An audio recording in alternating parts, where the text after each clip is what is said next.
সকলকে আমন্ত্রণ আনন্দ টিভি রাতের সংবাদে। আপনাদের সঙ্গে আছি আমি ছোঁয়া খন্দকার।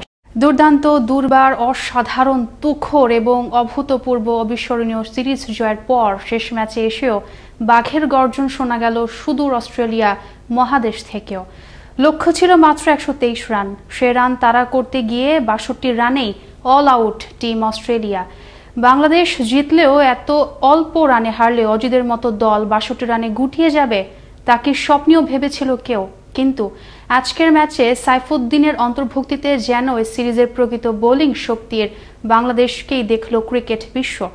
শুরুর দিকে নাইম ও মাহিদির ঝোড়ো ব্যাটিং, অধিনায়ক মাহমুদুল্লাহ রিয়াদের 135 স্ট্রাইক রেটে 14 বলে 19 রানের টর্নেডো ইনিংস।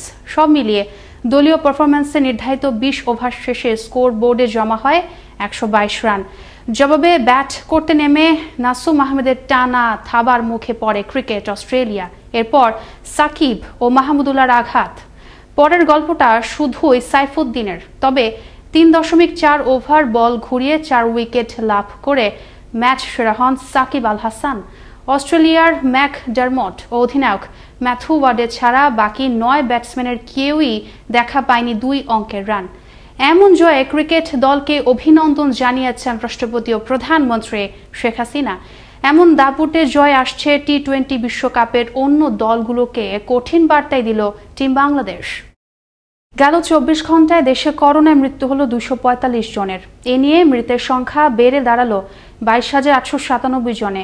নতুন করে করোনা শনাক্ত হয়েছে আরও 11,463 জনের শরীরে। সব মিলিয়ে দেশের মোট করোনা রোগীর সংখ্যা দাঁড়ালো 13,65,158 জনে। সোমবার বিকেলে স্বাস্থ্য অধিদপ্তরের এক সংবাদ বিজ্ঞপ্তিতে এই তথ্য জানানো হয়। মানুষের জীবন ও জীবিকার স্বার্থে লকডাউন শিথিল করা হয়েছে, এমনটাই জানিয়েছেন সড়ক পরিবহন ও সেতুমন্ত্রী ওবায়দুল কাদের। কিন্তু পরিস্থিতি বিবেচনায় আবারও দেয়া হতে পারে কঠোর লকডাউন। সোমবার দুপুরে রাজধানীর তেজগাঁওয়ে আয়োজিত এক অনুষ্ঠানে যোগ দিয়ে তিনি কথা জানান। লকডাউনটা রেস্ট্রিকশনটা ইজ করলে কি হয় সেটা আমরা দেখব। পরিস্থিতি বিবেচনা করে আমাদের আবার প্রয়োজনে আবারও কঠোর লকডাউনের চিন্তা ভাবনা করতে হবে।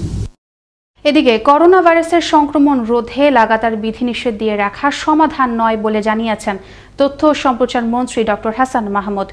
সোমবার দুপুরে সচিবালয়ে তথ্য মন্ত্রণালয়ের সম্মেলন কক্ষে সমসাময়িক বিষয়ে মতবিনিময়কালে তিনি কথা বলেন। জানান, বিধিনিষেধ শিথিল করা হলেও স্বাস্থ্যবিধি মানার উপরে জোর দিচ্ছে সরকার। 15 আগস্টের মধ্যে আরও 54 লাখ করোনা ভাইরাসের টিকা আসবে বলে জানিয়েছেন স্বাস্থ্যমন্ত্রী জাহিদ মালেক। সোমবার সচিবালয়ে মন্ত্রিসভার বৈঠক শেষে সাংবাদিকদের তিনি কথা জানান। বলেন, 15 তারিখের মধ্যে কোভ্যাক্স থেকে আসবে আরও 34 লাখ এবং চায়না থেকে আসবে আরও 20 লাখ ডোজ করোনা টিকা। টিকার ব্যবস্থা আমরা প্রতিনিয়ত বাড়াবার চেষ্টা করছি। আগের যে 1.5 কোটি কনফার্ম চুক্তি ছিল তার সাথে আরও 6 কোটি আমরা যোগ দিচ্ছি, অর্থাৎ প্রায় 7.5 কোটি টিকা আমরা চায়না থেকে আনারই চেষ্টা আমরা করছি। তৃতীয় দিনের মতো চলছে গণটিকা কার্যক্রম। সকাল থেকেই রাজধানীর কেন্দ্রগুলোতে ছিল টিকা প্রত্যাশীদের উপচে পড়া ভিড়। তবে টিকা প্রদানে রয়েছে নানা অনিয়মের অভিযোগ। 2 দিন ধরে লাইনে দাঁড়িয়ে টিকা পাননি অনেকেই। এতে বেড়েছে ভোগান্তি। সহকর্মী জয়নাল আবেদিনের প্রতিবেদনে থাকছে বিস্তারিত। ক্যামেরা ছিলেন শাহিন রেজা। রাজধানীর প্রতিটি টিকা কেন্দ্রের চিত্র প্রায় একই। অনেক কেন্দ্রে দেখা গেছে নারী পুরুষের দীর্ঘ লাইন। স্থানীয় আওয়ামী লীগ ও অঙ্গ সংগঠনের নেতাকর্মী, কাউন্সিলর ও তার অনুসারীরা কেন্দ্রের শৃঙ্খলা রক্ষার দায়িত্ব পালন করছেন। তবে স্বাস্থ্যবিধি মেনে চলার চিত্র কোথাও পাওয়া যায়নি। রয়েছে নানা অভিযোগ। এরা মুখ চিনা এদের আশেপাশে যারা আছে তাদের ডেকে ডেকে ইনজেকশন দেওয়াইতেছে। আমার তো আইডিটা জমা নিয়েছি, এখন আমার আইডিটা এটা রেজিস্ট্রেশন হয়ে গেছে।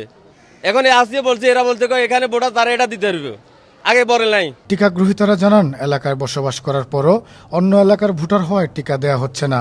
দলীয় কোটায় টিকা দেওয়ার অভিযোগ রয়েছে। আমরা ছোটখাটো একটা চাকরি করি, আমরা তো এইভাবে প্রতিদিন আর আসতে পারবো না। তাহলে কি আমরা টিকার আওতায় আসবো না? আমরা কি টিকা পাবো না? 8 তারিখে আসলাম, অনেক লোক আবার বলে যে 9 তারিখে আসো। আজকে বলে যে মাইকে ঘোষণা করছে যে ওয়ার্ড ভিত্তি ছাড়া কোনো লোককে টিকা দিতে পারা যাবে না। এত কেন হয়রানি করা হইল এইটা আমরা জানতে চাই। সরকারি টিকা জনগণের সঠিক প্রাপ্তি নিশ্চিত করতে হবে। সেই সাথে স্বাস্থ্যবিধি নিশ্চিত করে টিকা প্রদান করতে হবে, কেননা প্রতিষেধক নিতে এসে যেন কেউ আক্রান্ত না হয়। জয়নাল আবেদিন, আনন্দ টিভি, ঢাকা। সাভারে মিন্টু চন্দ্র বর্মন নামে নিখোঁজ এক কলেজ শিক্ষকের খণ্ডিত মরদেহ উদ্ধার করেছে র্যাপিড অ্যাকশন ব্যাটালিয়ন র্যাব। এ ঘটনায় গ্রেফতার করা হয় প্রধান আসামি সহ ৩ জনকে। র্যাব জানায়, নিখোঁজ শিক্ষকের পরিবারের অভিযোগের ভিত্তিতে র্যাব ছায়া তদন্ত চালিয়ে সোমবার Savar residential school and college প্রাঙ্গণে মরদেহের খোঁজ পায়। এরপর অভিযান চালিয়ে তার মরদেহের খনিতাংশগুলো উদ্ধার করা হয়। এর আগে গেল মাসের ১৩ জুলাই থেকে নিখোঁজ ছিলেন শিক্ষক মিন্টু চন্দ্র বর্মন। মালিকানা দ্বন্দ্ব ও হিংসা থেকে মিন্টুকে হত্যা করা হয়েছে বলে সোমবার এক সংবাদ সম্মেলনে জানান র্যাবের আইন ও গণমাধ্যম শাখার পরিচালক কমান্ডার খন্দকার আল মঈন। তিনি অধ্যক্ষ হিসেবে এখানে অত্যন্ত ভালোভাবে পরিচালনা করে আসছিলেন, যেটা তাদের মধ্যে একটি জেলাসি তৈরি করে। এই প্রেক্ষিতে রবিউল এবং মোতালেব মিলে তাদেরকে যে আমাদের মিন্টু চন্দ্র বর্মনকে হত্যার পরিকল্পনা নেয়। হত্যার সাথে সংশ্লিষ্ট আমরা যে শাবল এবং বিভিন্ন যারা হত্যাকারী ছিলেন তাদের যে ড্রেস, গেঞ্জি, জিন্সের প্যান্ট, এই সকল আলামত আমরা উদ্ধার করতে সক্ষম হই। বিধিনিষেধ শিথিল হওয়ায় বুধবার থেকে স্বাভাবিক নিয়মে চলবে ব্যাংকিং কার্যক্রম। এ সময় লেনদেন চলবে সকাল 10টা থেকে বিকেল 4টা পর্যন্ত। আর পরবর্তী আনুষঙ্গিক কার্যক্রমের জন্য ব্যাংক খোলা থাকবে সন্ধ্যা 6টা পর্যন্ত। সোমবার বাংলাদেশ ব্যাংকের ডিপার্টমেন্ট অফ সাইট সুপারভিশন থেকে সংক্রান্ত জারি করা এক নির্দেশনায় এ তথ্য জানানো হয়। রাজধানীর সূত্রাপুর থানার বাংলা বাজার এলাকায় র্যাব 10-এর অভিযানে জব্দ করা হয় 1,25,00,000 টাকা সমমূল্যের 1 কেজি 250 গ্রাম হেরোইন। এ সময় জড়িত থাকার দায়ে গ্রেফতার করা হয় এক মাদক ব্যবসায়ীকে। র্যাব জানায়, গ্রেফতারকৃত ব্যক্তি একজন পেশাদার মাদক ব্যবসায়ী। মিয়ানমার থেকে বাংলাদেশের স্বর্ণের একটি বড় চালান আসছে এমন গোপন সংবাদের ভিত্তিতে সোমবার সকালে কক্সবাজার উখিয়া সড়কে অবস্থান নেয় বিজিবি। এ সময় উপজেলার পালংখালীর টিভি টাওয়ার এলাকা থেকে জয়নাল আবেদিন নামের এক রোহিঙ্গাকে আটক করে বিজিবি। পরে তার ব্যাগ তল্লাশি চালিয়ে 470 ভরি ওজনের 33টি স্বর্ণের বার উদ্ধার করা হয়। উদ্ধার হওয়া স্বর্ণের বাজার মূল্য 2,91,40,000 টাকা। আটক রোহিঙ্গাকে উখিয়া থানায় হস্তান্তর করা হয় বলে জানান 34 বিজিবির অধিনায়ক আলী হায়দার আজাদ। করোনাকালে সব পেশার মানুষের আয় কমেছে।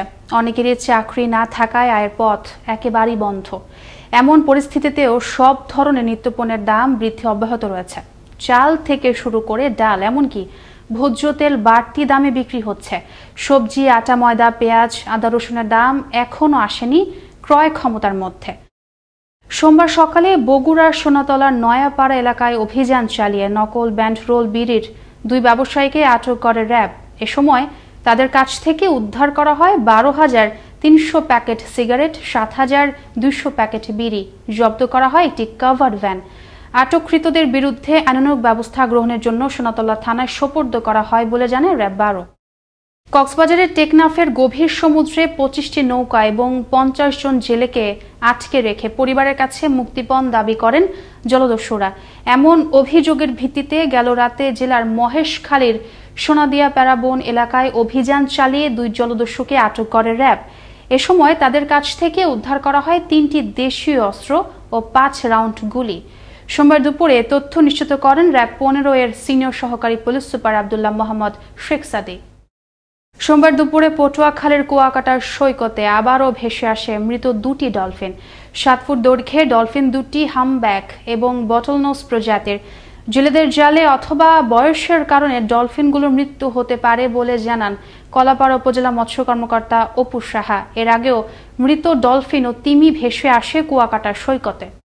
আনন্দ টিভিতে সংবাদ প্রচারের পর ঘর পেলেন ময়মনসিংহের হালুয়াঘাট উপজেলার সেই ভিক্ষুক সালেমুন্নেসা। তবে প্রশাসন নয়, ব্যক্তি ও প্রাতিষ্ঠানিক উদ্যোগেই এ ঘর প্রাপ্তি নিশ্চিত হয় সালেমুন্নেসার।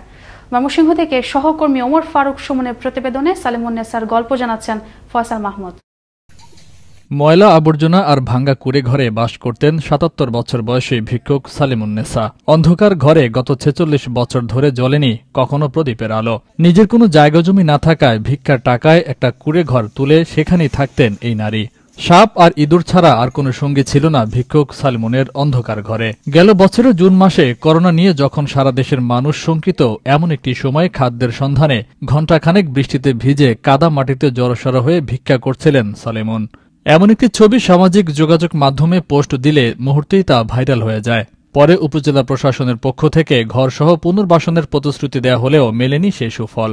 এদিকে ঘটনার 1 বছর পর গেল মাসের 28 জুলাই এ নিয়ে আনন্দ টিভিতে প্রচার হয় সচিত্র প্রতিবেদন।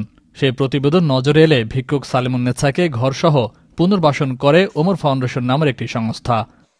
ওনার জন্য একটি ছোট্ট ঘরের ব্যবস্থা করে দিয়েছি এবং তার জন্য কিছু খাবার দাবার এগুলো ব্যবস্থা করে দিয়েছি এবং ভবিষ্যতে আমার এই সহযোগিতা ওনার প্রতি অব্যাহত থাকবে। ময়লা আবর্জনা আর ভাঙ্গা কুড়েঘর থেকে তুলে এনে মাথা গোজা ঠাই করে দেয় আনন্দের সীমা নেই ভিক্ষুক সালেমুন সহ প্রতিবেশীদের। ভাঙ্গা ঘরে ভাঙ্গা ছোড়া ঘরে থাকতাম, থাকতাম, আমার গড্ডা দিতে গড্ডা পাইছি আমি। আমার আপদ বিহুত নাই, বিহুত ধরে গেছে। এই মহিলারে থাকবার মতো একটু মাথা গোজার ঠাই করে দিছে।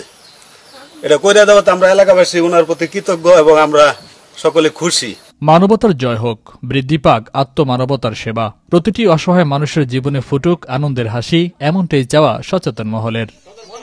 ফয়সাল মাহমুদ, আনন্দ টিভি, ন্যাশনাল ডেস্ক। টাঙ্গাইলের নাগরপুরের বেকরা ইউনিয়নের রবিবার রাতে অভিযান চালিয়ে 2,11,000 টাকার অবৈধ চায়না জাল জব্দ করে উপজেলা প্রশাসন। পরে জব্দ হওয়া জালগুলো আগুনে পুড়িয়ে ধ্বংস করা হয়। অভিযানে নেতৃত্ব দেন উপজেলা নির্বাহী কর্মকর্তা সিফাতি জাহান এবং উপজেলা মৎস্য কর্মকর্তা মাসুম বিল্লাহ। গেল রাতে নীলফামারীর সৈয়দপুরে একদল দুর্বৃত্তের হাতে খুন হলেন দুলাল মণ্ডল নামের এক রিকশা চালক। সোমবার সকালে ফজরের নামাজ শেষে সড়কের পাশে ওই রিকশা চালকের মরদেহ দেখতে পেয়ে স্থানীয়রা পুলিশকে খবর দেয়। পরে লাশটি উদ্ধার করে হাসপাতালের মর্গে পাঠায় পুলিশ। খুব শীঘ্রই হত্যার রহস্য উদ্ঘাটন করা হবে বলে জানান সৈয়দপুর থানা ভারপ্রাপ্ত কর্মকর্তা আবুল হাসনাত খান। সিরাজগঞ্জে বিষাক্ত মদ পান করে মৃত্যু হয় 3 জনের। এ ঘটনায় গুরুতর অসুস্থ হয়ে সাবেক এক ইউপি সদস্য সহ হাসপাতালে চিকিৎসাধীন রয়েছেন আরও 3 জন। সোমবার সকালে সিরাজগঞ্জ সদরের রঘুনাথপুর এবং সরাইচণ্ডী নতুনপাড়া গ্রামে ঘটে ঘটনা। বিষয়টি নিশ্চিত করেন সিরাজগঞ্জ সদর থানা পুলিশ। এই ছিল এখনকার মতো। আনন্দ টিভির সর্বশেষ সংবাদ এবং বিনোদন সবার আগে দেখতে ভিজিট করুন www.facebook.com/anondtvbda পেজে। ধন্যবাদ সকলকে, শুভরাত্রি।